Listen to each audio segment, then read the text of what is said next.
आए समस्त धनगर समाज की सरदारी को प्रणाम करते हुए साथियों, निश्चित रूप से मथुरा जिले का प्रशासन मथुरा जिले के धनगर समाज की परीक्षा लेने के लिए अपने पूरे अड़ियल रवैये पर अड़ा हुआ है। मित्रों,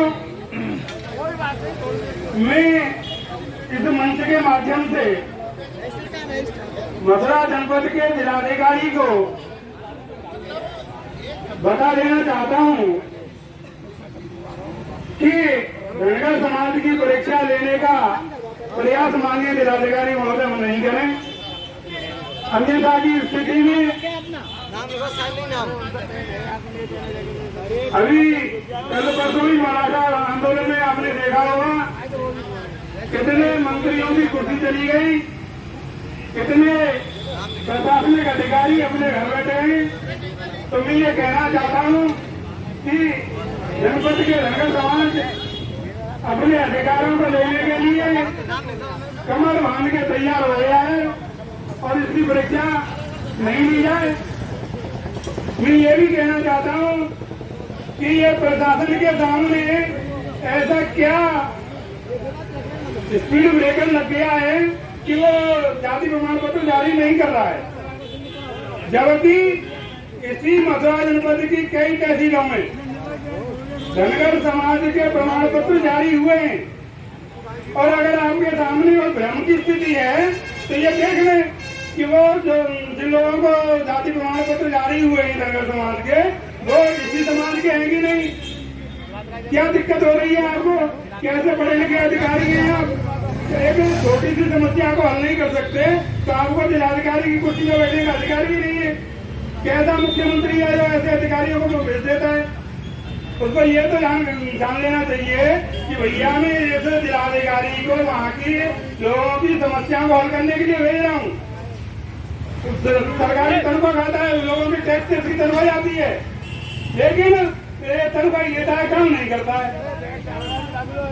तो मैं ये बता देना चाहता हूँ कि इस धनगर समाज जो यहाँ बैठा हुआ है ये कोई रिश्तेदारी में नहीं आया है, आपके दावत खाने नहीं आया है। ये अपने अधिकारों को लेने के लिए किसी भी हद तक जा सकता है। मित्रों, अब मैं आपसे ये निवेदन करना चाहता हूँ जो यहाँ पे आंदोलन करते हैं कि डेमोक्रेसी में सिर गिने जाते हैं और जितनी संख्या सिरों की ज्यादा हो जाएगी कोई आहुति नहीं दी जाती है, और जितनी जिसकी संख्या ज्यादा होती है वो अपने हकों को अधिकारों को प्राप्त नहीं करता है। तो मैं ये आप लोगों से निवेदन करना चाहता हूँ, संघर्ष लंबा चलेगा क्योंकि ये संघर्ष मायावती की सरकार से चल रहा है 2009 में, और उससे पहले बन गए थे, लेकिन 2009 में तो लड़ाई यहाँ मथुरा में हुई थी। और उसी के समर्थन में जब यहाँ पे जो धनगर आंदोलनकारी थे वो बंद कर दिया गया था, तो मैं उस समय भारतीय जनता पार्टी में था। तो भारतीय जनता पार्टी ने मैंने वहाँ पे जमुना पार में लक्ष्मी नगर में उनको छुड़ाने के लिए धरना दिया। तो अभी यहाँ से जो मार्च से विधायक है राजेश चौधरी, वो मेरा मित्र भी हुआ करता था, तो ये मथुरा की जो क्रीम थी, बांके बिहारी माहेश्वरी, राम प्रसाद कमल, उसमें पदम जी जिलाध्यक्ष हुआ करते थे, तो ये सब लोग करीबन नहीं तो 60 कार जो है 60 गाड़ियां वहाँ पे पहुंची थी। और इन लोगों ने ये कहा था कि जैसे ही भारतीय जनता पार्टी की सरकार बनेगी, धनगर आंदोलन धनगर जो सर्टिफिकेट है एससी के, ये बिना दिक्कत के जारी किए जाएंगे।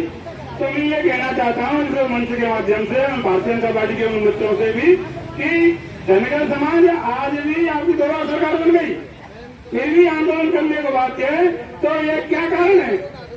जबकि आपने ही स्पष्टीकरण आदेश जारी किया कि ये गड़रियाई धनगर हैं और ये एससी में आते हैं, इनको न बनाने वाले अधिकारी दंडित किए जाएंगे। या 24 जनवरी जो 2019 का आदेश है आपने ही लिखा, तो फिर ऐसा क्यों हो रहा है कि हमें यहाँ धरने पे बैठना पड़ रहा है?